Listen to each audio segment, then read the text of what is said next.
Welcome back, everybody. This is another live stream. This time it's about the earnings call, and it should start in a minute, to be honest. So I'm starting the live stream now to let it fill up and see if everything works here.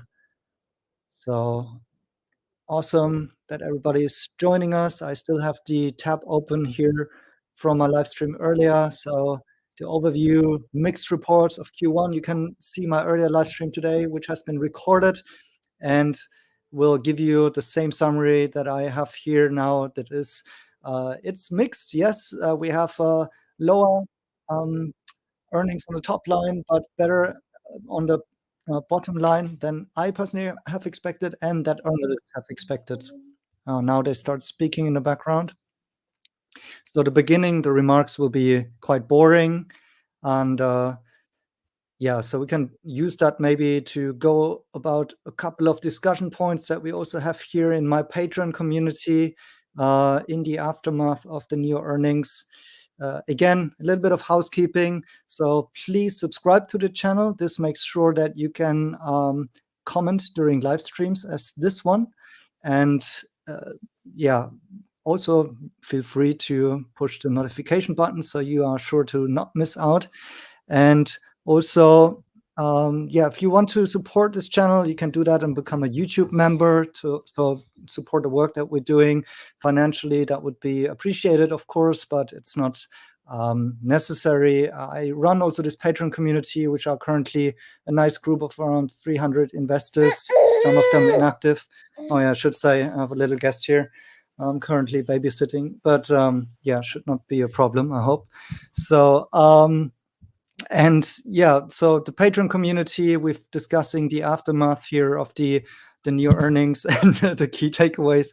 And yeah, this community, at some point later on, I might open it up again for new members, but for now it's closed. And what people are discussing here is, for example, the missing payment of 47. 47, for those who do not know, is a new venture that is invested heavily by Abu Dhabi. You could even say it's made up by Abu Dhabi. It's going to create new cars and products. We don't know yet. It's quite conspiratorial. How do you say that in English? We don't know what they're actually going to build and who they are. But yeah, okay. They're still with the intro remarks. But anyways, they have the investment by Abu Dhabi. So that's the same guys who invested quite heavily in NIO recently. And they have a license agreement with NIO using NIO's tech, the platform and the ecosystem, and have agreed that they will be, depending on some outcomes of this 47 project, be rewarding NIO with license fees. But that was not in today's earnings release. So some people have bet on the matter that this will show up and improve the earnings. I personally did not have it in my expectations, and it did not show up. But that's what people are discussing here currently in my Patreon community, and generally, like, what's going to be the trajectory of NIO earnings. Maybe I start shifting towards the earnings call now. Here, I need to open another tab. Let me stop screen sharing for a second. Now I share the tab instead, so you can hear the audio also. The total deliveries in Let me know. Do you hear Q2 is expected to be between 54,000 and 56,000 units, Oh, you've been up talking English again. 129.6% to 138.1% year over year. In terms of NIO's financial performance, during model year product transition in Q1, the vehicle margin was 9.2%. In the meantime, with the improvements on the utilization of the charging and the swapping facilities and on the profitability of the after-sales services. All right, guys, don't be distracted by my little one. I think I will give her to Miriam once she finishes another call. I would like to share with you the recent highlights. The remarks usually don't contain that much new, but it's good to see that, or to hear that Lieben is talking in English, even though it's rusty. The Executive Edition was launched at Beijing Auto Show. the delivery of this executive sedan has started in late April. With all-round upgrades, the 2024 NIO ET7 batch caters to the needs of a business community. It's well placed to compete with the premium executive models, especially ICE models such as BMW 5 Series, Audi A6, and the Mercedes E-Class.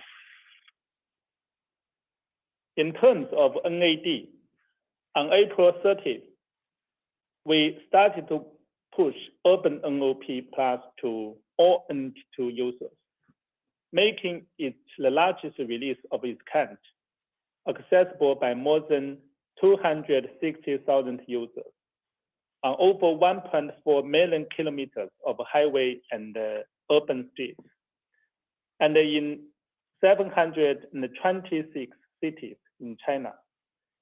NOP Plus has been an industry leader in terms of its user base and coverage. During the Labor Day holiday, 48.1% of the total mileage was driven with NOP Plus, making user journeys safer and more relaxing. Since day one, NIO has developed a clear brand roadmap, starting from the premium segment to build up skills and experience, and then introducing a mass market brand to reach and serve more users. With that, we will be able to make greater contributions to a more sustainable future. On May 15th, at the International Day of Family, we introduced Envoy, a new brand for the mainstream family market. Envoy is from On Voyage, and its Chinese name, Le Dao, translates into path to happiness. On a mission to make family life better, Envoy is committed to bringing products with the ultimate experience value and optimal ownership cost. The pre-order of its first product, L60, was started. L60 is a smart electric mid-size SUV. The official product launch and the delivery will begin in September.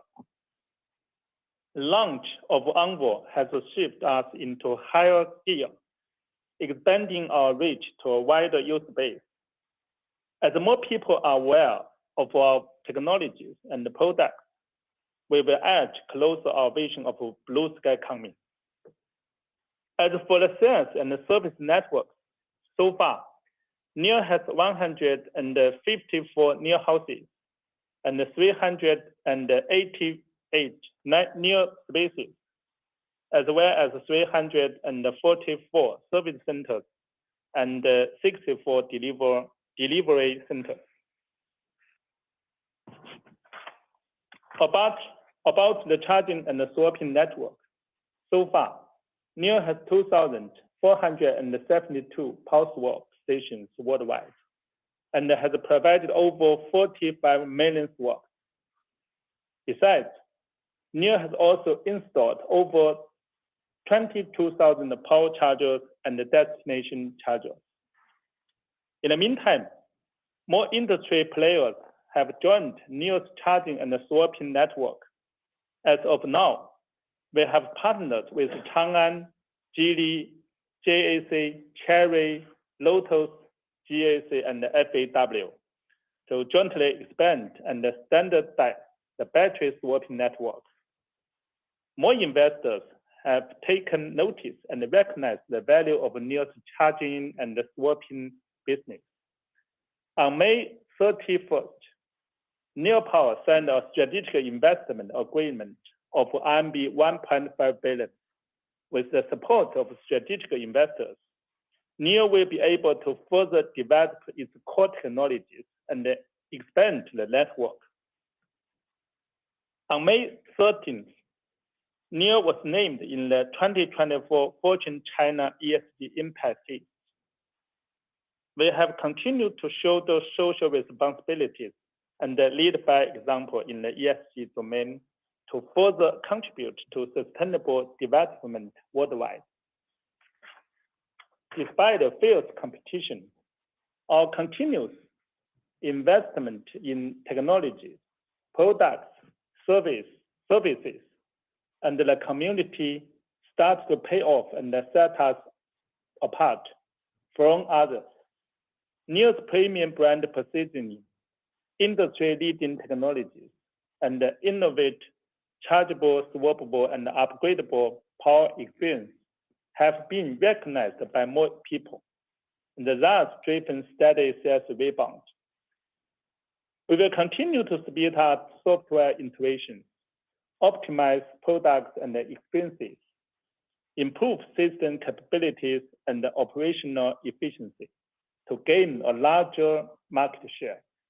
In the meantime, as the company unfolds its multi-brand strategy and enters a broader market, we expect to bring out more potential for growth. As always, thank you for your support. With that, I will now turn the call over to Stephen for Q1's financial details. Over to you, Stephen. Thank you, William.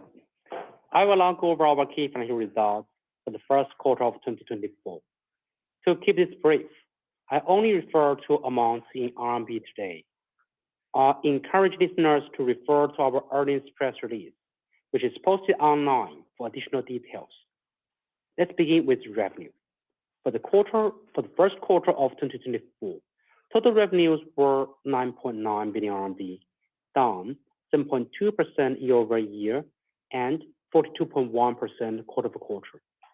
85% of revenue comes from vehicle sales in Q1, totaling 8.4 billion RMB, down 9.1% year-over-year and 45.7% quarter-over-quarter.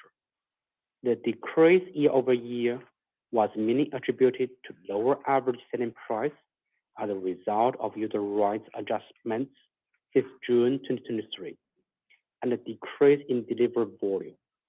The decrease quarter-over-quarter was mainly attributed to a 40% decrease in delivered volume, which was affected by seasonal factors. Turning to other sales were 1.5 billion RMB, showing a 5.2% increase year-over-year and an 8.2% decrease quarter-over-quarter. The year-over-year growth was mainly due to the increase in sales of parts, after-sales vehicle services, and the provision of power solutions, which grew with our user base, and partially offset by a decrease in revenue from sales of used cars and auto financing services. The decrease quarter-over-quarter was mainly attributed to a decrease in revenue from sales of used cars.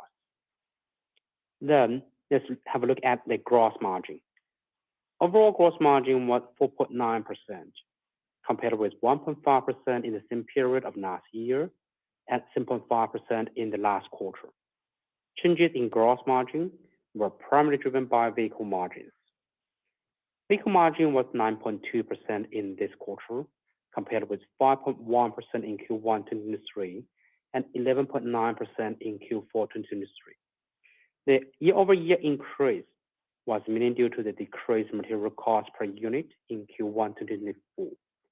The quarter-over-quarter decrease was mainly due to lower average selling price as a result of increased promotion during product transitioning, changes in product mix, and partially offset by the decreased material cost per unit. Next, moving on to the operating expenses.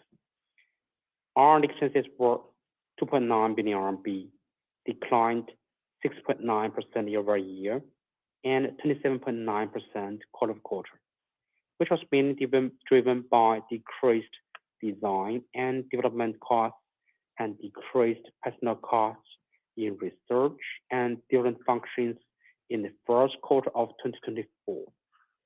SG&A expenses were 3 billion RMB, increased by 22.5% year-over-year and decreased by 24.6% quarter-over-quarter. The year-over-year increase was mainly due to, first, the increase in personnel costs related to sales functions. Second, the increase in expenses related to the company's sales and services network expansion. And third, the increase in sales and marketing activities. The quarter-over-quarter decrease was mainly due to, first, the decrease in sales and marketing activities and professional services, and second, the decrease in personnel costs related to sales and general corporate functions. Now, we proceed to the bottom line. Loss from operations was 5.4 billion RMB, representing an increase of 5.5% year-over-year, and a decrease of 18.6% quarter-over-quarter. Net loss was 5.2 billion RMB, representing an increase of 9.4% year-over-year, and a decrease of 3.4% quarter-over-quarter. And finally, our balance of cash and cash equivalents, restricted cash, short-term investment, and long-term time deposits was 45.3 billion RMB as of March 31st, 2024. For more information details of our first quarter 2024 financial results, please refer to our earnings press release. Now, this concludes our prepared remarks.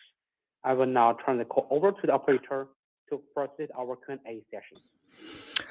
All right, welcome back everybody who's joined the call. Now we go to the interesting part of these remarks. First of all, good takeaway that NIO seems to be oriented towards its international investors, otherwise wouldn't necessarily speak English on the call, and trying to, it's definitely not their mother tongue, right? So that's good to see. Other than that, again, this is the live stream of the management call where we hopefully get some insights on how they want to head towards profitability in the next couple of quarters. We've discussed in a Patreon community that this might have been the last quarter before we see the net losses becoming smaller and smaller. So actually quite okay. And again, I have two questions. The first question is it's the first question. the gross profit margin. Because as we remember, the company previously guided the gross profit margin would be back to mid-teens, as the strategic focus of NIO brand is profitability and cash generation, while Onbo would be the one going for volume. However, we saw increasing promotion for NIO brand in April and May, which worked pretty well actually, and successfully boosted volume. Will management consider to continue this kind of more aggressive promotion on NIO brand for better volume in upcoming months?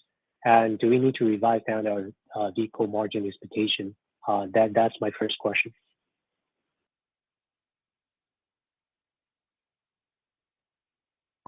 Thank you, Tim. I will ask Stanley to answer your question. Thanks. Hi, Tim. Regarding the margins for NIO, actually in Q1 regarding the gross margin, actually we upgraded our NT2 product to 2024 version from March during the transition period of the model year product change. More promotions were offered to the old models, leading to the decrease of our average selling price in Q1. And additionally, more lower margin models like ET5 and ET5T was sold in Q1. All those factors lead to the decrease of our gross margin.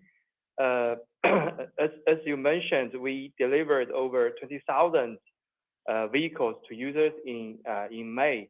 With the recovery of sales volume, we will further optimize our product mix and negotiate with our supply chain partners for more cost efficiency in the following months.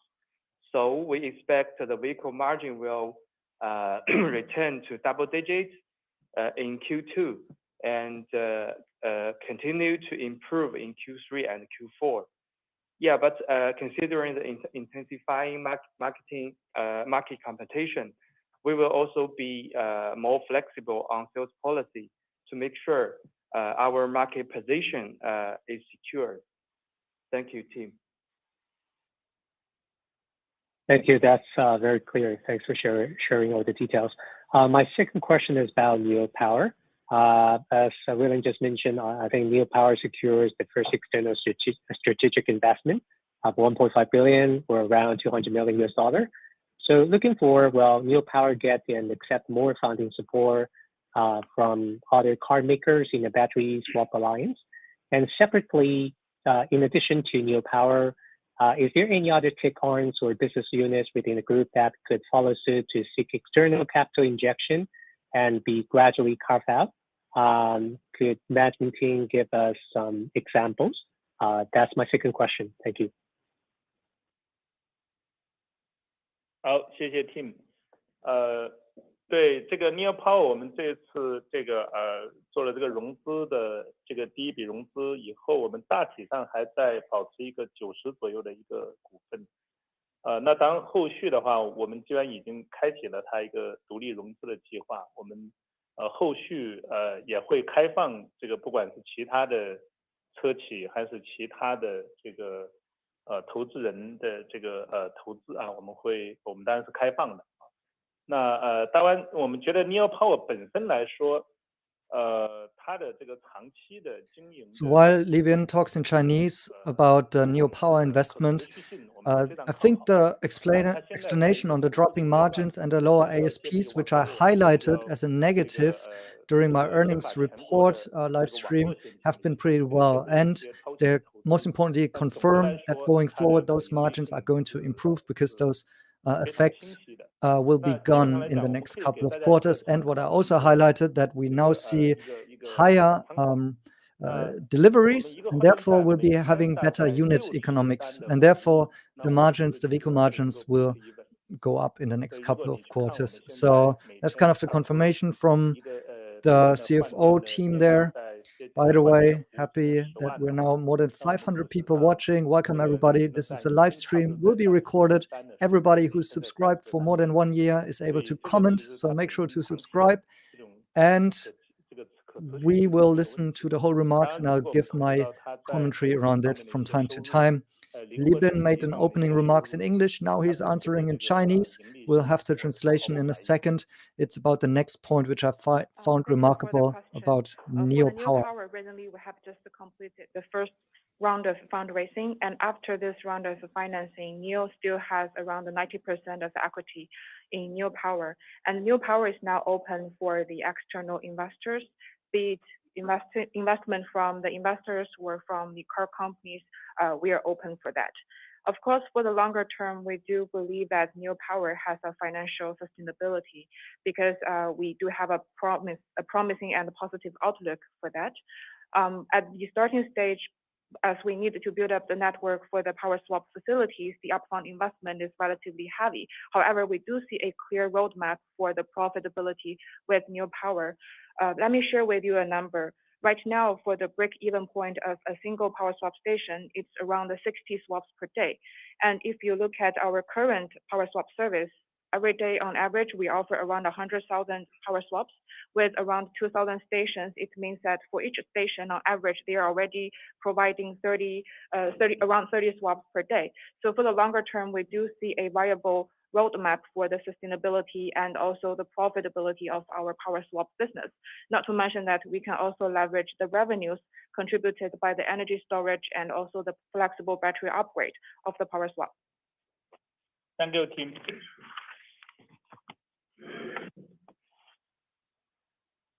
Thank you. Your next question comes from Ming Sun Lee from Bank of America. Please go ahead. Hi, William and the management team. This is Ming from Bank of America. So my first question is regarding the Anmo brand.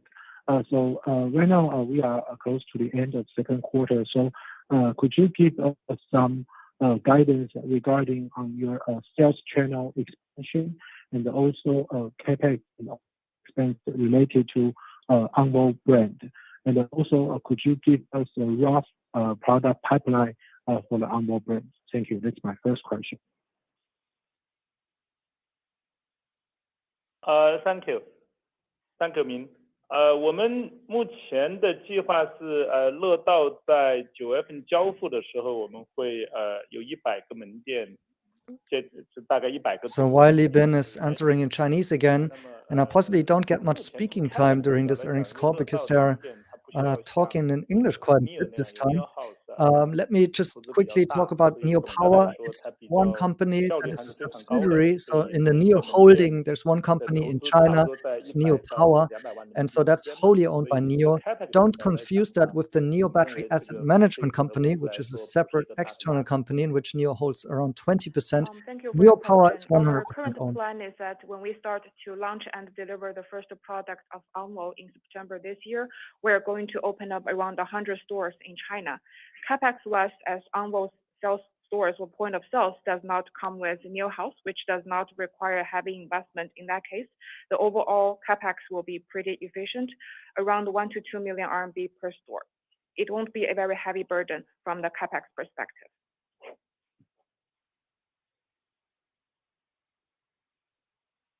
Yeah. Sorry, could you give us a rough? Could you give us a rough pipeline for Onvo brand? For example, like one model this year and then maybe two model next year, is it? Yeah. 那我们现在乐道的首款产品的是这个 L60， 这个是和 Model Y compete 的一款中型的 SUV。那么在明年 So now they are talking the Onvo brand, and the analyst concern here is that we will have lots of capital expenditures for launching this new brand because they need new stores and so on.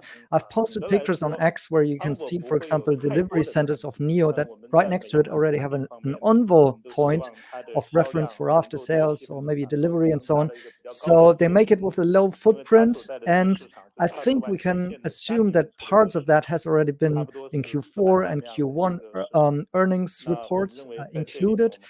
Lieben just pointed out here and says, well, we don't build NIO houses and stuff, so it will be lower expenses, and basically saying it's not going to be a big burden. Regarding the Onvo's product line, actually the first product, L60, it will be directly competing with Model Y. It's a mid-size SUV for family users.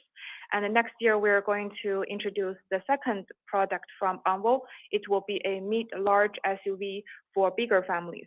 We also have other products in the pipeline. But overall speaking, for Onvo, we will not have many products in its offering.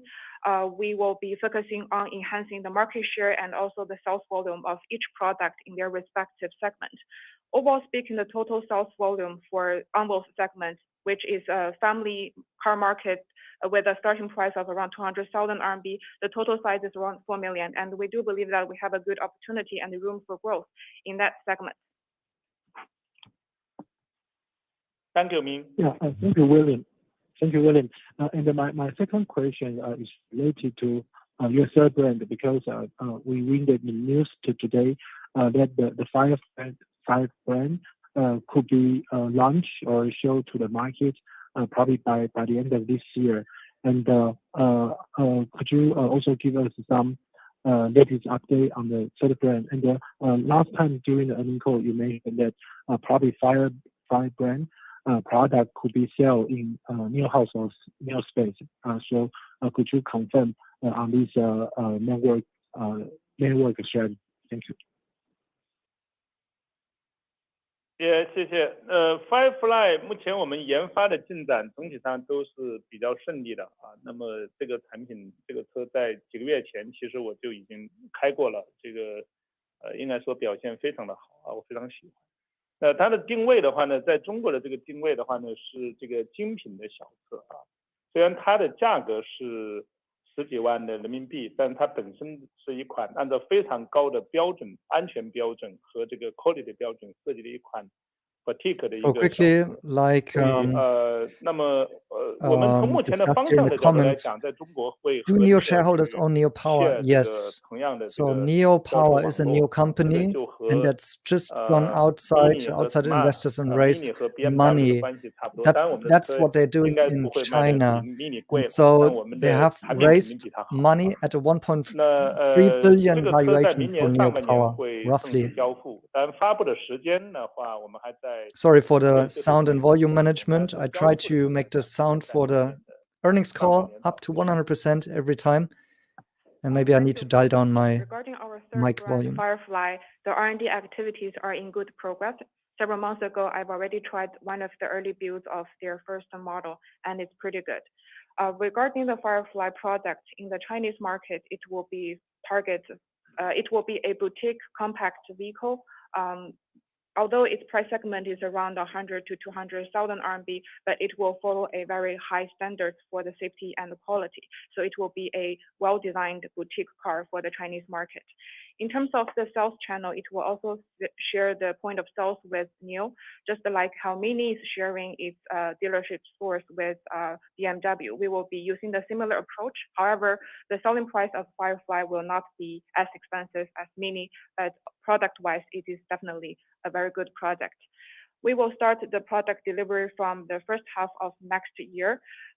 Brand launch and the product launch, we don't have the specific date for that, but the delivery date is already more or less defined. That is the first half of next year. By the way, I'm hearing very good things about Firefly. Like when I've talked with some people who know about the product, you can see in their eyes that they're really excited about what's to come. Please go ahead. Thank you. My question is about the margin. Because you will migrate to the NT 3.0 this year. So assume all the NIO brand products migrate from NT 2.0 to 3.0. How much margin improve we can achieve through the technology upgrade? At the same time, based on the NT 3.0 technology, can you provide the volume assumption to reach the overall company break even? That's my first question. Thank you. Well, this analyst definitely has a worse mic than I have. 谢谢王斌。那当然，我们 NIO 的这个产品的话呢，要到从明年开始，Welcome, David. So we had already the discussions of the NIO earnings report. That's a separate video, another live stream that I've done earlier today. Maybe you go and watch the recording. Overall, quick summary. I think earnings been pretty much in line with my personal expectations and investor or analyst expectations out there. A couple of highlights, but nothing really exciting, nothing on surprising on the downside, nothing surprising on the upside. In my opinion, pretty normal report there, but I think we have something to look forward to for Q2. And yeah, that's hopefully where we get some more hints here during the earnings call now, which again, this is a live stream and it will also be recorded. So if you're joining later on, yeah, you can't take any live questions, but here now for all of the subscribers that have been with us longer than 1 year, you can post your questions. So thanks for doing that. And thanks for more than 600 people tuning in. I really appreciate that. They've been still explaining stuff about the sub-brands currently. Before that, we had NIO Power as a topic. Yeah, that's quite interesting because we now saw the valuation at which NIO Power was starting to raise funds. It's open approach. Again, this seems to be a theme here, collaborative approach in the automotive industry that is spearheaded by NIO with the battery swapping. And these partnerships, at some point, I think they will print money. So far, we don't know yet how exactly. That's why investors don't price them in my opinion. I think NIO stock is not priced for growth that we've seen recently and not priced for any goodwill, like the valuation of NIO Power, like the partnerships and so on. That's just my opinion. You can challenge that. It's not financial advice. You can watch these videos for your due diligence and getting my opinion, but you should not invest on what I'm saying here. Also look for other opinions out there. Thank you for the question. Regarding NIO brand, starting from next year, we will gradually upgrade our product to the 3rd generation. And the first product on NT3 will be ET9. And for the 3rd generation product, we will also take different approaches to improve the vehicle margin. For example, we will start to put more in-house technologies into our vehicles, like chips, for better vehicle margin performance. We also see some opportunities with the battery cost reductions. So overall speaking, our target for the NT3 product margin will be around the 20% on average. And we do have a confidence of realizing that average margin of 20% from NT3. And regarding the break-even target for the NIO brand, our target is still the same. That is to realize a monthly sales volume of 30,000 units with a vehicle margin of around 20%, and then we will be breaking even with the core business of a NIO brand in China. And regarding our second brand, Envo, we have announced the pre-sale price during the brand launch, but we haven't released the final price yet. Even with the pre-sale price, we can realize a pretty good vehicle margin. Of course, we also understand that the competition in Envo segment is more intense than NIO. In that case, we will also strike a balance between the volume and the margin. We will not boost the sales volume at a cost of our vehicle margin. And for the longer term, our target for Envo's products, our margin target for Envo's products will also be above or even around or even above 15%. Because looking at Tesla, their current product margin is around 16 to 17%, and for Envo, realizing a margin of above 15% is also a reasonable and achievable target for us in the longer term. For Envo brand to break even, its monthly sales volume should be at least 20 to 30,000 units per month. Thank you. My second question is about the order backlog for Envo. You actually, in an interview, said that you are very certain about the Envo's initial order backlog. The some market talk is that you already have 60,000 cancelable order right now. Can you comment on the number and how satisfied you are about the Envo order so far? Thank you. 对，你也知道，我们是从来不公布这个预订单的数量的。这个因为预订单是可以随时可 Okay, I 以 did 退 not 的， even 不 get 认 the 为有太 question 大 by 的 this 参考意 analyst in 义。 English, 但我们 but 确实 Envo 的 quickly, 订单的数量 Sean, 超过我们 yep, my 预期 expectation is NIO will sell more than 200,000 deliveries this year, only NIO brand, not Envo. That's what I keep on communicating here on the channel. I published my business case update in the Patreon community, so that's giving us a 5 to 10 years outlook. And for this year, I think it could be over 200,000 for NIO only. That's why I'm not counting on the Envo ramp for this year. Order intake or numbers, as the pre-orders are refundable, and we don't think it's a very solid reference for us to look at the actual performance of the product. However, it is true that with the pre-order intake, it has surpassed our expectation, as also mentioned by the president of Envo, Alan Ai, in some interviews. So overall speaking, without opening up any stores or having products to the market, we have already received the pre-orders that beyond our expectation. That's the information we can share. Thank you very much. Thank you. Yeah, I like that they are Thank not you. Thank you, Wang Bin. hyping the pre-orders too much, because Thank you. Your next obviously question comes from Paul some of them are Johnson. people who are buying them Go to ahead. forward the pre-order. Thanks for taking my questions. Two questions. The first question is, you mentioned that right now you have 2,400 swap stations. To my best understanding, only the third generation and latest battery swap stations could help Envo to swap the batteries. Could you please remind us how many units of the later generation battery swap stations could help for the Envo swap?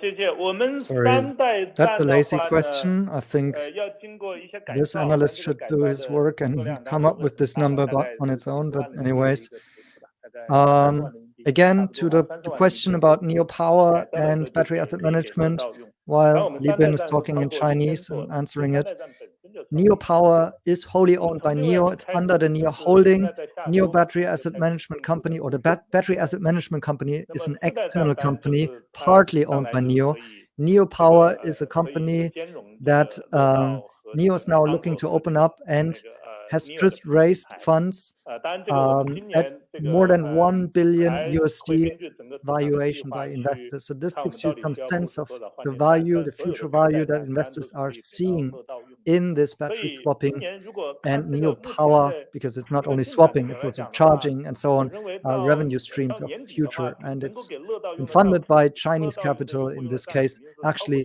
1000的， local government. 会超过不少。 Thank you for the question. For our third generation power swap station to be compatible with Envo's products, we do need to make some necessary modification. It is not a very expensive one, around 200 to 300,000 RMB per station for the modification. So far, we have already installed more than 1,000 third generation power swap stations. So that will be a base. In the meantime, starting June, actually next week, we will start to install our 4th generation power swap stations, and these stations will be compatible with both ONVO and the NIO products. And also later this year, depending on the market and the demand, we will also see and decide how many 4th generation stations we need to deploy for NIO and ONVO products. But all 4th generation stations can be accessed by ONVO products. Probably with that, by end of the year, in the market, there will be more than 1,000 stations that can be compatible with ONVO products. This analyst question is wasting our time. I think there's nothing new, but so far, good information in this earnings call. I like that they kept the introduction this time brief. It's in English. Now some focus on profitability for battery swap station. They bring out good takes on the Q1 numbers. Doesn't mean that we will modify. I like it. All the 4th generation stations to ONVO users, as not every station needs to be modified or open up to the second brand. Not to mention that to start with, ONVO will not have a very big user base for the current year. In that case, the experience of those brands will be pretty good. Yeah, I like that they're not overhyping the NIO, the ONVO deposits and sales so far, which are reservations. They can be cancelled, they can be forwarded to other people. We'll see. I think the intake will be good. I think there's no worries about that. For me, I'm cautious on the ramp. That's nothing to do with the sales. I just think it takes time to ramp up. So for this year, I don't have high expectations. In the future, I think it will benefit us as investors. It will be good for NIO. It's great. We'll have nice numbers, but I'm not hyping it for high hopes for this year's. Referring back to the question, I think the main chunk of sales this year will still be NIO sales, possibly also next year, to be honest. It'll take some time to ramp it up. They don't want to screw it up. They have problems with the quality at the ramp of the ET7, for example, in the past. Take it slow. Don't rush it. It's a new brand. Don't burn your fingers. The car seems to be fine and competitive, but just don't burn your fingers. In the meantime, we also see some correlations between the number of power swap stations or the density of the power swap stations in certain regions and the sales performance in that region. For example, in the Yangtze River Delta area, basically half of our users are based out in that area, and in this area we have already installed nearly 900 power swap stations. So there is a correlation between the number of stations and the number of sales. In that case, we are also developing a ROI model to calculate the return on the power swap station investment. In that case, our deployment of the power swap station and the decision on the deployment will be also relevant to their contributions to the sales volume, be it sales of NIO or sales of the ONVO brand. As right now, we have already initially established a charging and swapping network for China to cover most of the basic needs. For the next step, we will look closely the return on the investment of all the power swap stations, especially the return on the sales volume. In that case, our deployment next step will also be more targeted. Thank you. So my second question is regarding the Level 3 license permit. I think you are among the first batch to receive the Level 3 autonomous driving testing license permit.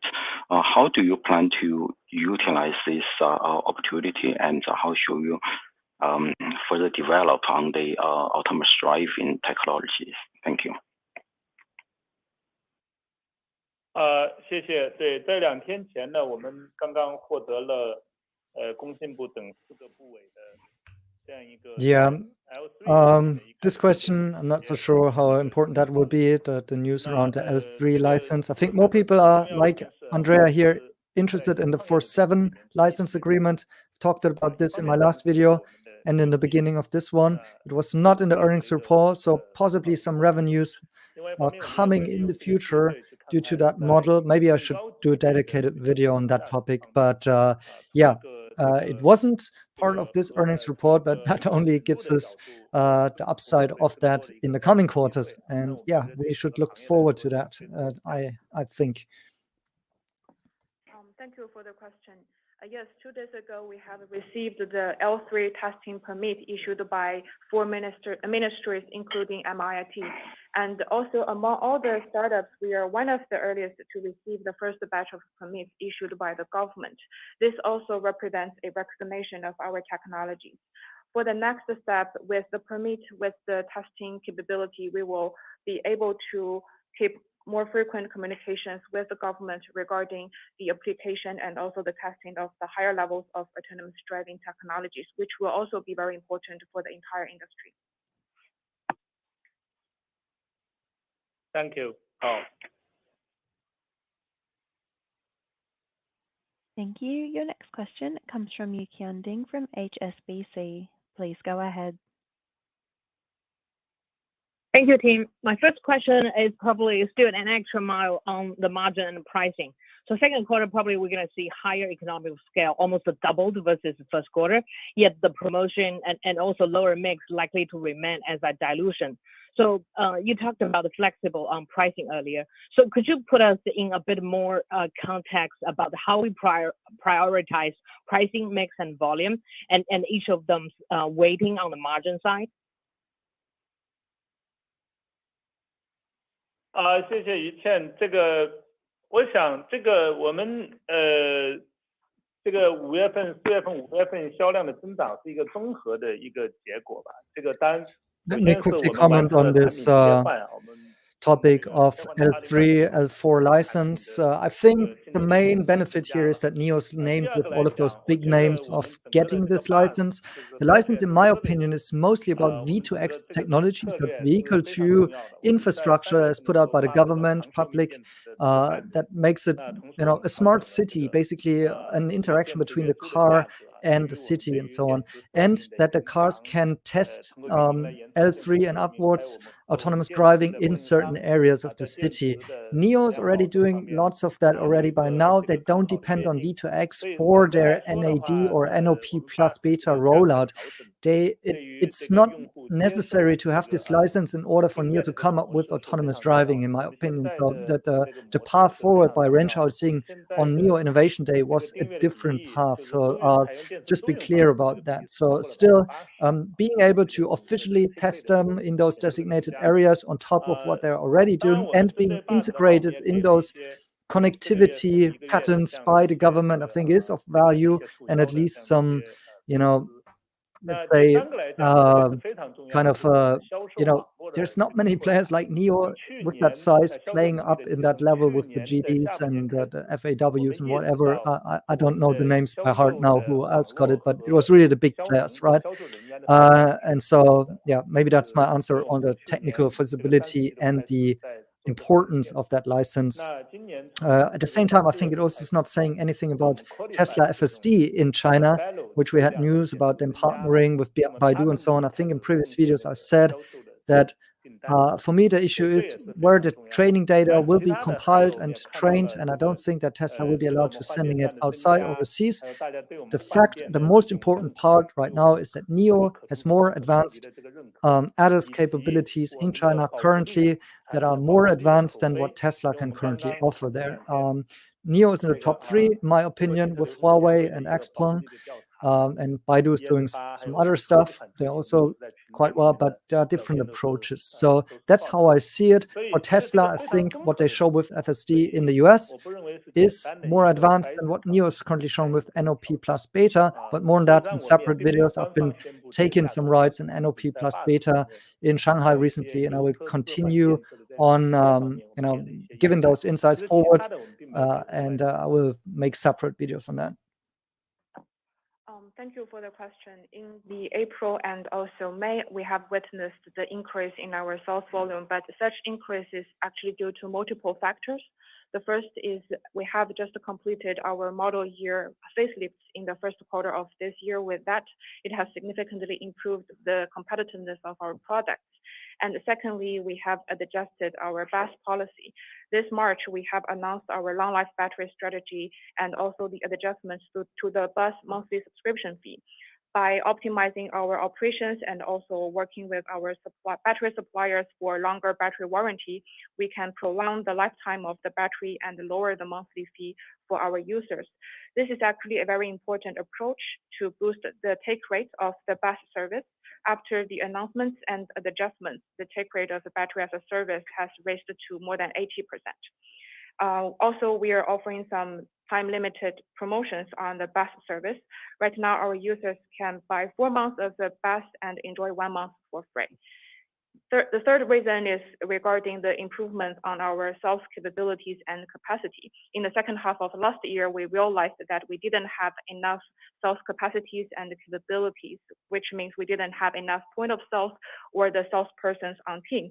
In that case, we started to build our sales capacity and capabilities. And starting March, April this year, we are seeing more and more qualified fellows to contribute the sales and also orders to the company. So these are several major reasons that are boosting our sales volume in the past 2 months. In addition to that, there are several other reasons. For example, we're deploying and opening up more and more power swap stations. More and more people are also getting to know and starting to recognize the value of a chargeable, swappable, and upgradable solution. And also, we have a pretty stable residual value on our used vehicles. Recently, there was a evaluation coming from the industry institution, and the ES8 and several other new models actually have the best RV performance among all the BEV products. So it is not just about the adjustments on the prices, not to mention that we haven't announced any price reductions on our products. We are offering some promotions like battery as a service policy promotions or some trade-in incentives for the ICE car users, but no price reductions on the product. 那接下来我们当然还是会 I have to say, this is a very, very good answer. Like they're telling us how they're not diluting their brand, how they're not resorting just to price cuts, and how they're not looking to sacrifice their margins. And they can explain it well, what's benefiting now this, or where this increase in deliveries is coming from. One thing where people have possibly already forgotten was about the topic of that NIO hired more sales staff and had deficiencies there, but now seems to be catching up. So that's great.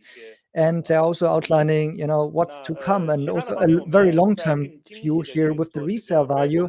Actually, I should make another dedicated video on that. It's a big problem for the EV industry now that the car prices are coming down so rapidly, especially in China, but I'm also hearing that here in Germany, by the way. And, if they have data and facts that they can prove battery swapping is helping the resale value of a car, this is huge. Nobody else has this. So I haven't seen a report that he quoted there. I really want to look into that. But, so far this has only been an assumption, but he seems to be quite certain. In the meantime, we also will continue to improve our vehicle margin. So starting June, we are taking several actions. The first is to keep improving our product mix. We have started to deliver our ET7 in late April. ET7, ES8, and the EC7, they're pretty competitive in their respective segments, and we will also encourage our frontline teams and our fellows to put more focus on this high margin products to help us optimize product mix. And secondly, we are also optimizing our variable marketing expenses. Starting June, we are also dialing back on our time-limited offers and promotions on the products. For example, we are reducing the number of free power swap brochures we gave out to our users. So overall speaking, we will keep improving our sales volume steadily while optimizing the vehicle margin. Thank you. That's very comprehensive. The next question is on the overseas business. The Europe Union anti-subsidy investigation towards China EV might come out as a preliminary result next week.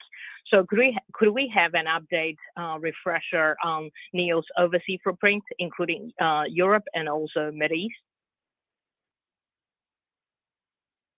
Yeah， 当然我们整个产业都在等待他们的一些这个宣布吧。当然我们认为这个对于我们当然是认为这是非常错误的一个方向啊。因为这个全球的这个可持续发展。 So here's like one of those narratives out there, which is simply not true. NIO is not losing money for every car. This is one of the, I saw this venture capitalist chart, which is basically just taking the company losses and dividing it by the cars they're selling. But the important part for NIO is that they're making money for each of the cars they're selling, and they have the higher average sales prices and higher margins than some of the competitors. The problem for NIO currently is that they're not selling as many cars as to cover all of the overhead, meaning paying for everything else. Now you have two ways of changing that: either selling more cars, which NIO currently is at the trajectory, or scaling down the cost so you don't have to pay as many of the fees and costs and so on in order to break even. So NIO's embarking on both journeys, I would say, and at some point will break even, in my opinion. The entire industry is waiting for the preliminary announcement on the anti-subsidy probe of Europe. From our perspective, we don't think such probe is in the right direction, as imposing tariffs on the new energy vehicles is actually going against the initiative of the sustainable development of all humankind. Of course, we will also adjust our directions and strategies according to the latest change on the tariffs of the products. Overall speaking, at the moment, the sales in our European market is still quite moderate in comparison to our total vehicle sales. So the impact on our short-term operations is limited. For the longer term, be it for NIO or for Envoy and the Firefly products, we will also develop and make necessary adjustments to our strategies according to the latest tariff policy. 从中东的角度来讲，我们在今年晚些时候，我们应该会在 UAE 这个开始正式。Yeah, I don't know. This topic with tariffs is just overhyped. I mean, there's zero growth overseas priced into NIO stock currently. Later this year, we are going to start to offer our products and services in the UAE market. We are making market entry preparation right now. And I think Europe is just shooting its own foot. That's why you have the Mercedes CEO and Volkswagen CEO all stand up and say, look, we don't want tariffs. We now see the first battery makers shutting down projects in Europe and so on. Germany is just getting crushed between the US and China here. The US making so many. My first question is a quick follow-up question about. Can we share with us more information on the financial impact of the major, especially bus policy adjustment for in the first quarter, such as our bus rental fee adjustment and also our Q1 battery rental and also our like battery swap coupons. These financial impacts, especially for our income statement. And this is my first question.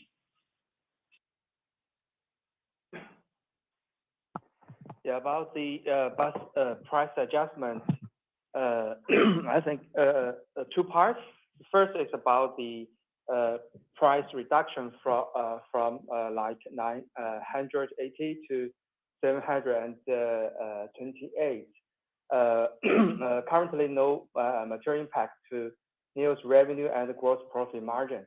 I think, as mentioned by William, we make this adjustment based on the assumptions that the battery can use for a longer time and also some optimization of the battery like operations. So that's first. Secondly, about the promotions. Use 4 months and 1 month for free. We granted this equity to the users for 5 years. So generally, the financial impact of this promotion is about below 6,000 per car. So that's the general impact of this policy. Yeah. Yeah, thank you. My second question is that also for our online, also Firefly. So this year we'll have our first car, and next year we'll have Firefly to be launched. And our 3 sub-brands, including NIO, will form a quite complete product matrix in next year. So can you share more information on this different positions and also the different relationships between these three brands, and also in what aspects can we collaborate? Holy shit, Yeah. this analyst sounds like she 从这 first 个 heard about NIO 三 for 个 this 品牌 earnings 的角 call 度来 and 讲， somehow 定 she's 位 on 呢 it 是 and 非常 wants 清楚 an 的。 explanation of the 就 company. NIO 来讲的话呢， Sometimes these 是 questions are 定位在这 ridiculous, 个 sorry 高 to 端市 say. 场杯面的这个市场。那 Um, 么针对这个 yeah, 用户主要还是 finalizing what I wanted to say here on this matter, on this political 那么 matter. 从这个 So Firefly 的话呢， there's 是 zero 停留的 goodwill 家 and growth 停留的这个 priced 家用的 into 这 NIO 个 for global expansion at Ango this 的这 point. 个 So 主要还是 there's no 停 reason 留的 for 这 NIO 个 to 家庭 sell 市 off 场， whenever 非常 either 低端 Biden 的 or 这 von der 个 Leyen are 这个 coming 家 out with 庭。 any tariff 那 proposals. 么当然 So it Firefly doesn't 我 make 前面也 sense. 讲过了， It 它 will only 它 hurt 的定 Germany 位 in the end 在 because, 中国的 as 话 I 呢， said, 更是一 right 个 now they 这个 already boutique stopped 的一个 uh, 小车的这 with 样一 some of the 个 battery level 的这样一个车。 plants that were 那 going 么 to be established in Germany. Think of 它 it, there were 这个从 billions 定 of 位的角度 money 来 to 讲 be 的话呢， invested by 它 Chinese 它的 companies 这个定 helping 位 the German automotive 也 industry 是 built 服务于 locally 家 in 庭的这样 Germany. 一个 Instead, 需 in the 求 future, it will 特 all 别 be 是第二 built 辆车 in 比较多。 China. And those tariffs 那 in 么 the end, they 这 won't 三辆 they 车 won't 三个品 matter. 牌 The 的定 Chinese 位都 will 是 will come at 那 some 么从 point or 价 they 格端的 won't 角度 come. 上讲， Who knows? 主销的 You 价 know, 格的都 it's 是10万、20 for 万、NIO, 30几 that's 万 not the 这样的 fate 价 of 格 the 段。 company, 那 and 他们 I 的这 think 个 those 价位区 tariffs 间 are 基本上 stupid. 是比较 So 清晰 I 的。 don't know 当 what's 然他们 even 的 on 共 an 同特 earnings 点就是 call. 都是能 It's 换电。 really nothing that investors should be worried about at this point. Thank you for the question. Regarding the positioning of our three different brands, actually they are very clearly differentiated. For NIO, it is a premium brand, target business-oriented users and business communities, also have a spillover to the family-oriented users. For Anvo, it targets the premium family market, mass market. So its target user is very clear, family users. For Firefly, as I've mentioned, in China, it will be an affordable boutique compact car. We target the family-oriented users, especially those families who are buying Firefly as their second vehicle. That's about the positioning of these three brands. Price-wise, it is also pretty clear. The starting prices of all three brands will be around 100,000, 200,000, and 300,000 RMB. That is also clearly differentiated. However, these three brands do share a similarity. That is the power swap. All three brands can support power swap. 当然，还有一点的话呢，就是在智能化和电动化方面的这种，还有包括整车工程方面的复用也是非常高的。特别是比如从智能化的角度来讲的话呢，那我们的这个所有的不管是硬件和软件，它们之间的这个能力是高度复用的。当然从这个换电站的角度来讲，我们看到了 Ango 和这个NIO 之间的换电站是可以共享的。那当然还有整车工程方面啊，事实上我们可以这个 share 的是非常多的。我们制造的话呢，目前我们 L60就乐道的第一款产品，那么也是在 NIO 的这个 F2 工厂里面生产，所以我们能看到我们这样三个品牌其实能够 share 的这个能力和这个我们的投资是非常非常多的。In addition to power swap, three brands also share the fundamental capabilities for smart technologies, electrification, and also vehicle engineering capabilities. For example, when it comes to smart technologies, software-wise, hardware-wise, three brands can share quite a lot of synergies. For the power swap stations, as we've already mentioned, NIO and Anvo will be sharing the same power swap station and also structure. For the vehicle engineering, there are also quite a lot of capabilities that can be shared across all three brands. In terms of manufacturing and production, the first model of Anvo L60 will be manufactured in NIO's second factory, NIO F2. So from this perspective, you can tell how much synergies we can leverage and how much investment we can share across three brands.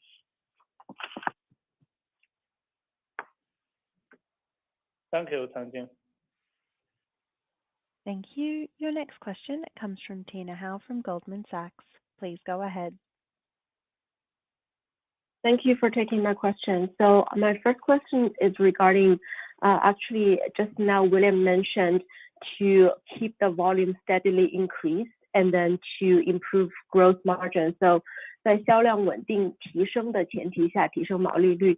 So can we interpret this as for the upcoming months, we do expect the vehicle volume to be above 20,000 units per month? That's my first question. Thanks.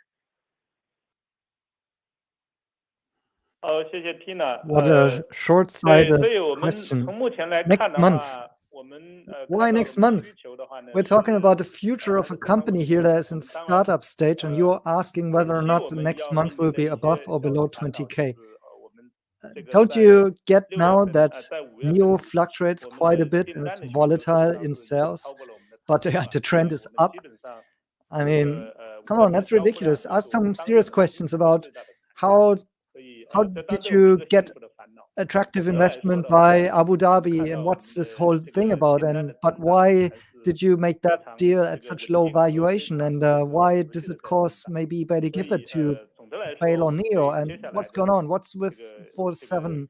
销量 You know, 交 what 付 is 量 this all 是 about? 非 This 常 is the big picture. And yeah, not next month It's true deliveries. that we do Sorry for see this a rant. pretty stable demand on our products.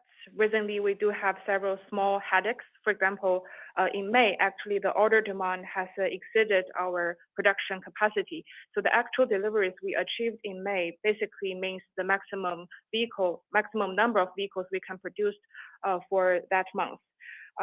So we do see a steady and sustainable growth momentum on our order intake, and we have a confidence of continuing that. And thank you. Can I just have a quick follow-up for the I think starting from September you will start to deliver Envo. So does the 20,000 units sort of forecast or target include Envo or exclude Envo? 我们这个乐道发布了以后，我们事实上是看到了它对于NIO 品牌也是一个正面的推动啊，所以我们没有看到 NIO 的需求受到乐道发布的影响。当然，从生产的角度来讲呢，我们已经在这个培训这个我们的工人，我们希望在通过开双班、部分双班的方式来增加我们的产能。所以我们刚才讲的当然不包含乐道啊，这个刚才提的这个销量肯定是不包含乐道。我刚才说的就是 NIO 自己的这个销量。After the launch of Envo brand, we actually see positive impact on the sales of the new products. It hasn't affected the demand on the new products. In the meantime, we are also training the operators and also the frontline teams so that we can get ready for the production of Envo's product. We may also arrange dual shifts in certain production lines or sections to fulfill the demand of both brands and products. Regarding whether this number you've just mentioned, well, if it has included the volume assumptions for Envo, actually it does not. That is only the assumption for the new brand. Thank you. That's very clear. Thanks, William. And then my second question is regarding the operating expenses. So first on SG&A, in the first quarter, we see SG&A actually increased by 22% year over year. So should we expect similar type of increase in the following 3 quarters? And also actually starting from September, since there will be 100 new stores for Envo added. So in that, like the last quarter, should we expect SG&A expense to grow even higher? And then in terms of R&D, on the other hand, I see it down 7% year over year. So for like overall R&D expense, what kind of annual spending level do you think it will be like a sustainable or steady state kind of expense for us to keep competitive in terms of our hardware and software technology? Thank you. Yeah, regarding the operating expense, first is about selling expense. Yeah, actually, in Q1, our marketing activities decreased, considering the impact of Chinese New Year festival and also the seasonal change. Starting from Q2, we are expecting that the percentage of selling expense against the vehicle revenue will be improved if our sales growth quarter over quarter can be achieved as planned. So that's about selling price. Along with the launch of Envo, we don't think the efficiency will be like damaged.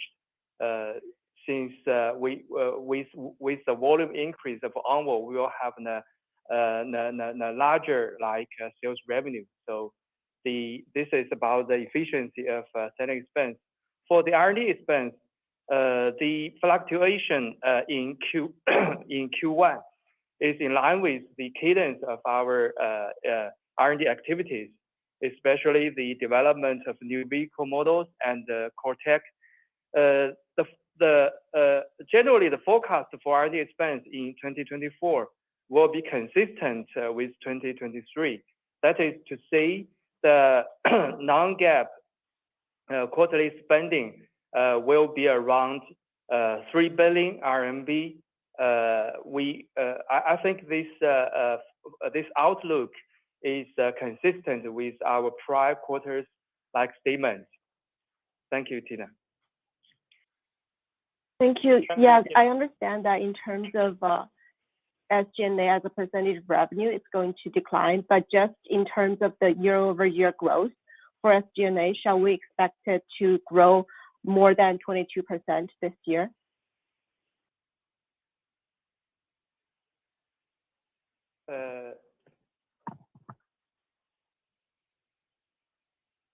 Yeah, I think based on our current forecast, that we don't think it will exceed 20% in 2024. Yeah. Okay, that's very clear. Thank you. Thank you. Thank you. As there are no further questions now, I'd like to turn the call back over to the company for closing remarks. All right, that's it. Thanks for suffering with me through this call. I'm just kidding. Sometimes I can get a little bit, just a tiny little bit annoyed by some of the questions here by these analysts. Because, there's so much to ask about this company and there's so much future potential in there. I think some of the questions that I've asked have been, if you basically have an understanding of the company, you should know yourself. Also, I think the CFO here already kind of answered everything that she just asked again. However, on the other hand, it would have been maybe an opportunity for the CFO to say things like, look, R&D and SG&A will stay the same during this year like it has during the last year. But as you see, we are planning with increased revenues and increased margins. So the result, we think, will be narrowing net losses going forward. If they would say that, I think that would be a pretty big deal. Personally, I have that in my investment case. So my case currently that I've shared with the Patreon users, at some point I will possibly start doing videos on that in public, but it's like assuming that NIO is currently still in a phase where they are investing in R&D and so on, investing in growth. And so some of the changes that we see regarding more efficiency, for example, layoffs and JAC manufacturing takeover and so on, will be kind of cancelled out by some of the more investments like in new models, in Onvo, in launch and so on. But as you've seen in this earnings call, they're trying to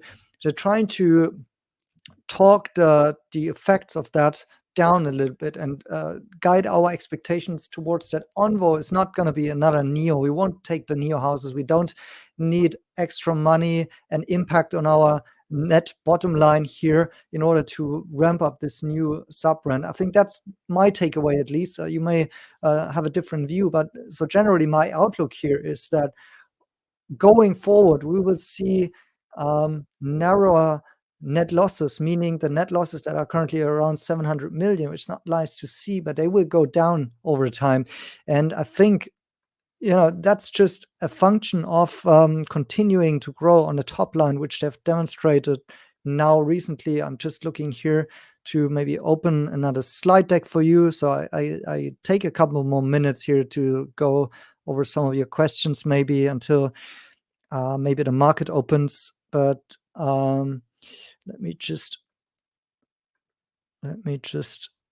share my screen, the entire screen. I think I have a chart for that.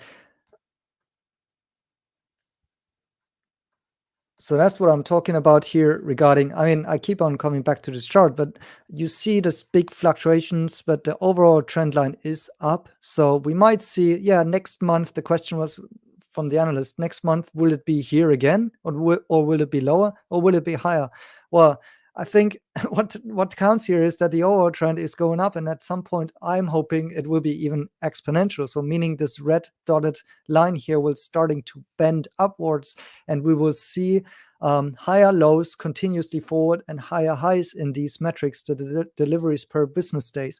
And if that's about to happen, then I think we'll see that trickle down on the bottom line. And I'm bringing up here Tesla, which had similar net losses than what we are currently facing. This is an old chart, so NIO has actually even more cash than that. NIO has more than 6 billion today, although that has been a negative, to be honest, on the report today, that the cash position has been lower than my estimations. But that's a separate thing to talk about. But anyways, you go through these periods of increasing net losses, but sometimes that will flip. Do I expect, like here for Tesla, that the net losses will flip immediately positive, like let's say Q2, that we will have actually a profitable quarter?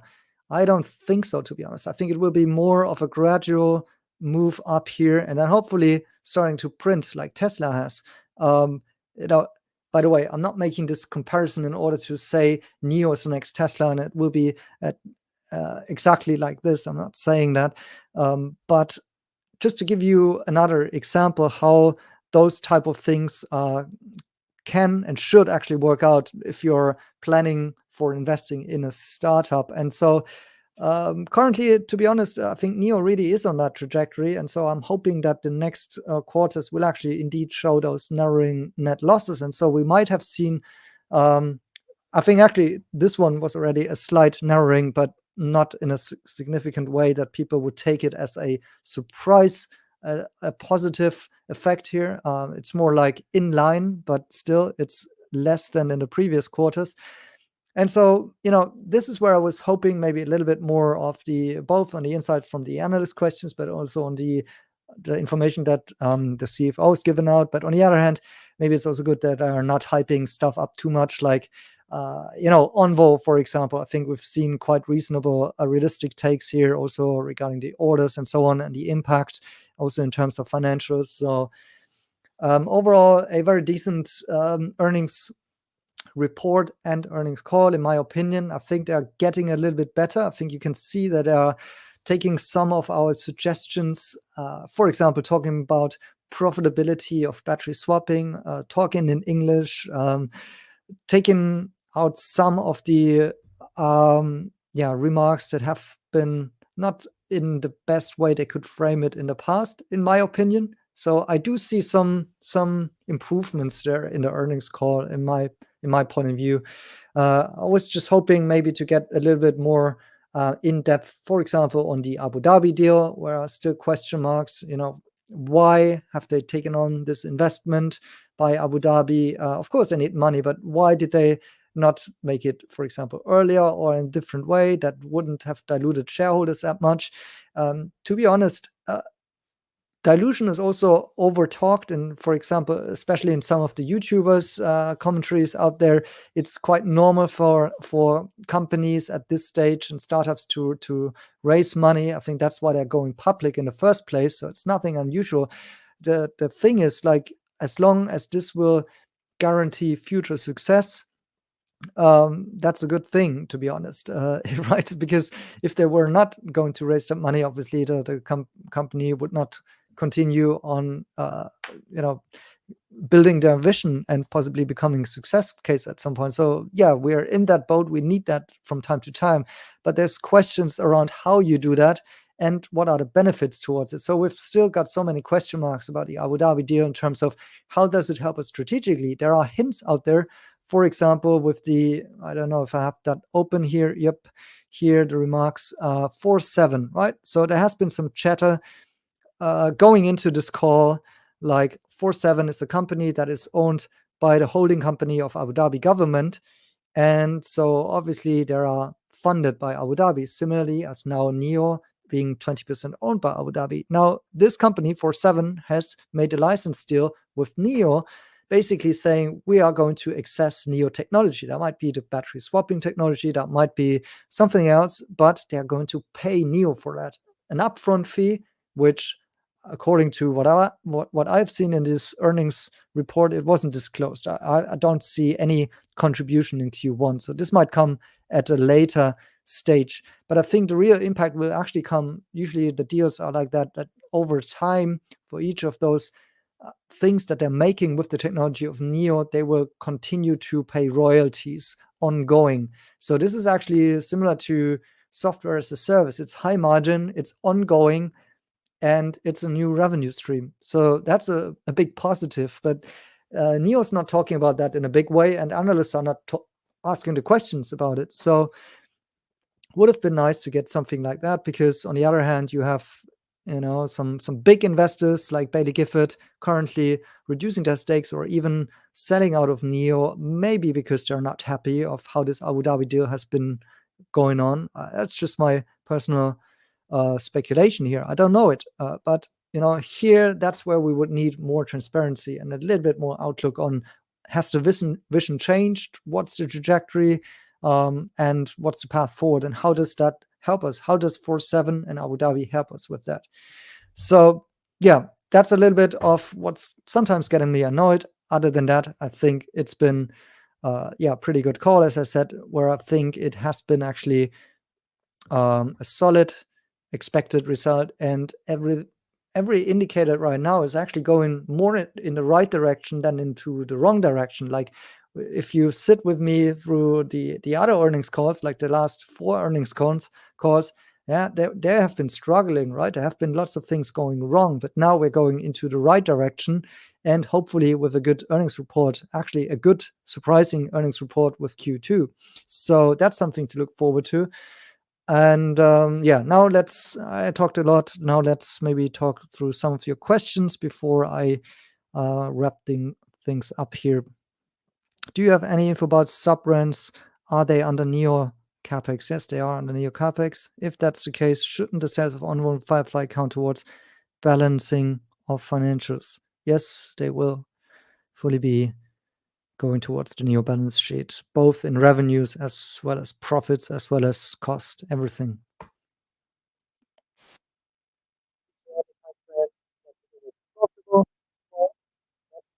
The investor to make up their mind what they think it will be. I can only speak for myself, or I can say what Li Bin once stated. He said it's going to be faster than Tesla. Well, Tesla took a couple of years to do that, so it's maybe not a good point of reference. I go so far and say I don't even hope for a profitable quarter in this year. I know some people out there do have this expectation. I don't have it, to be honest. I'm just doing my own Excel sheet and maths, and I don't get to that conclusion. I might be wrong with that. If I'm wrong with that, that's great, because then we have profitability earlier. But I think it will take more quarters. I think still it will hopefully happen with all that NIO has indicated in terms of how they are looking towards the cost side as well as the ramp and revenue growth side. And so it's something to wait for. But the thing is, like, I've shown this Tesla chart. Maybe I have it still up here somewhere.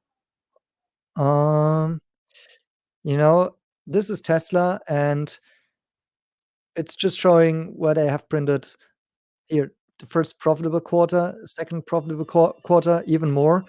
But the thing is that the stock did not react here. If I'm correct, that was 2018, something like that. 2019, the stock did not react to that immediately. So it can take a little bit more time. What is important is the trajectory must be clear, that it is sustainable, it's ongoing, and that investors can bet on future cash flows and discount them in their Excel sheets and investment models. If that's about to happen, then we should see a nice rise in NIO share price.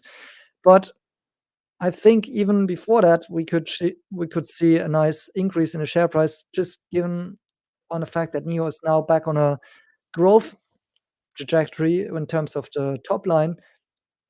And the multiples are so depressed, but that's maybe because of the overall macros with the Fed rising rates and not cutting, and not any signs of cutting rates, the whole China topic and so on. Parts of it is then coming down to sentiment at some point, but you can make the case that even with the current metrics, NIO should be valued much higher. Of course, you can always make the case that it also should be valued lower, because we don't know yet whether or not this company will be a success. So that's kind of the struggle that we're in. But that's why we should, in my opinion, focus on the long term, track these numbers, and see whether or not NIO is on the right track. So far today, it doesn't give me the reason to think that it's on the wrong track. But of course, it's a fragile and a volatile track. That's my key takeaway here from today's earnings and the call.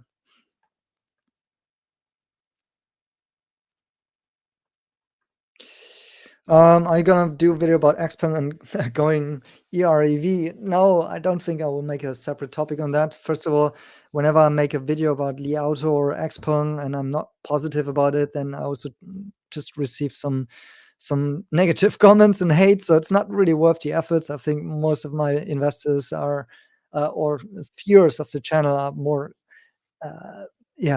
looking towards my NIO videos and the China videos in general. But it's interesting though, right? Why they go EREV? I shown this other chart the other day, which was basically explaining that. Maybe I'll find it quickly on Twitter. That basically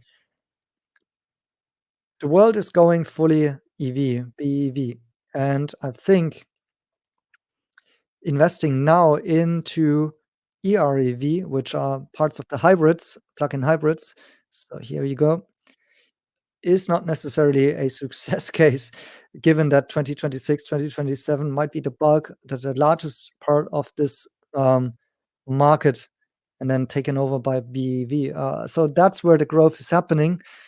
Going there is tactical. There is some consumer demand for it, no doubt about it, and there are still issues in the EV industry in terms of declining prices. That's why also the point today in the earnings call about the resale value was very interesting, because I think it's actually a major USP and moat for NIO if they can really show that NIO cars are upholding their value better than other EVs due to the fact that they have battery swapping. It's not proven yet. It's a business assumption. When you can put numbers on that, and they said they have some numbers for that, that's going to be really exciting, right?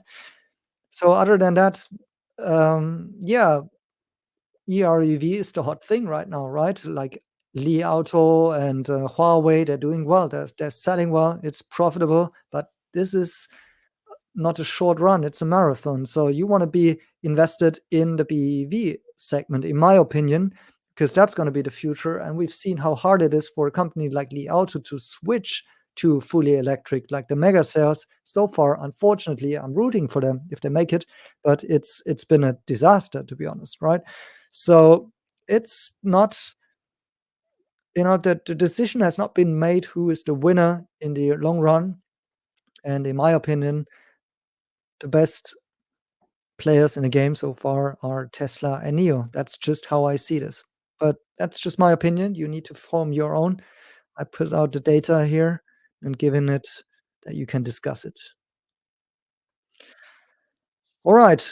I think I'll wrap it up here. 1.5 hour. Thanks for tuning in live. Will be available as a recording as always. I think I've countless times stated my summary of this call. Let's see how the stock reacts to it. Might be volatile, who knows? But yeah, I'll continue discussing now in the Patreon community. And please like, subscribe, consider becoming a YouTube member to support this channel also financially. Maybe at some point later, I will open up my Patreon community again to more external serious investors, not those who are just on here from time to time. Thanks for watching, and I hope you enjoyed it. See you in my next videos.